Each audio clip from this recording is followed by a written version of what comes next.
السلام علیکم فرینڈز۔ وہ جو کہتے ہیں نا آج تم یاد بے حساب آئے، تو آج مرزا غالب اس لیے یاد آ رہے ہیں کہ آج یعنی 15 فروری ان کی برسی کا دن ہے۔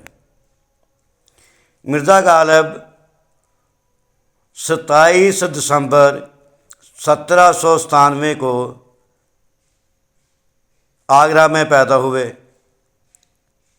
شادی کے بعد وہ دہلی شفٹ ہو گئے اور دہلی میں انہوں نے جناب عبدالصمد صاحب سے فارسی کی تعلیم حاصل کی۔ اس کے بعد 1855 میں وہ بہادر شاہ ظفر کے دربار میں استاد مقرر ہوئے۔ وہاں سے انہیں نجم الدولہ اور دبیر الملک کے خطابات سے ان کو دربار سے نوازا گیا۔ تو اس کے بعد انہوں نے شاعری کے ساتھ ساتھ نثر نگاری کو بھی نئے اسلوب سے متعارف کروایا۔ اس کی مثال ان کے لکھے ہوئے لیٹرز ہیں جو اس حوالے سے ایک بہترین مثال قرار دیے جا سکتے ہیں۔ تو پاکستان اور انڈیا میں مرزا غالب پر بے شمار فلمیں بنی اور ڈرامے بھی بنے۔ ان کی فارسی اور اردو شاعری پر اب تک تقریباً 150 کتابیں لکھی جا چکی ہیں۔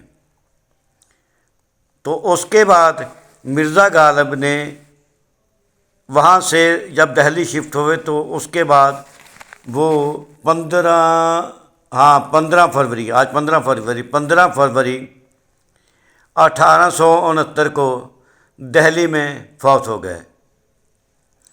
تو ان کی شاعری آج بھی بہت کمال کی شاعری تصور کی جاتی ہے، اور ان کے کچھ اشعار تو ایسے ہیں جو زبان زد عام ہیں۔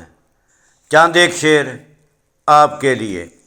عشق نے غالب نکما کر دیا، عشق نے غالب نکما کر دیا، ورنہ ہم بھی آدمی تھے کام کے۔ عشق نے غالب نکما کر دیا، ورنہ ہم بھی آدمی تھے کام کے۔ اس طرح ایک اور ان کا شعر بڑا مشہور ہوا، بے خودی بے سبب نہیں غالب، بے خودی بے سبب نہیں غالب، کچھ تو ہے جس کی پردہ داری ہے، کچھ تو ہے جس کی پردہ داری ہے۔ ایسے ایک اور شعر، ہم کو معلوم ہے جنت کی حقیقت لیکن، ہم کو معلوم ہے جنت کی حقیقت لیکن، دل کے خوش رکھنے کو یہ خیال اچھا ہے۔ ان کے دیکھے سے چہرے پہ جو آ جاتی ہے رونق، ان کے دیکھے سے چہرے پہ جو آ جاتی ہے رونق، وہ سمجھتے ہیں کہ بیمار کا حال اچھا ہے۔ تو دوستو، یہ تھے مرزا غالب، 15 فروری ان کی برسی ہے۔ اللہ حافظ۔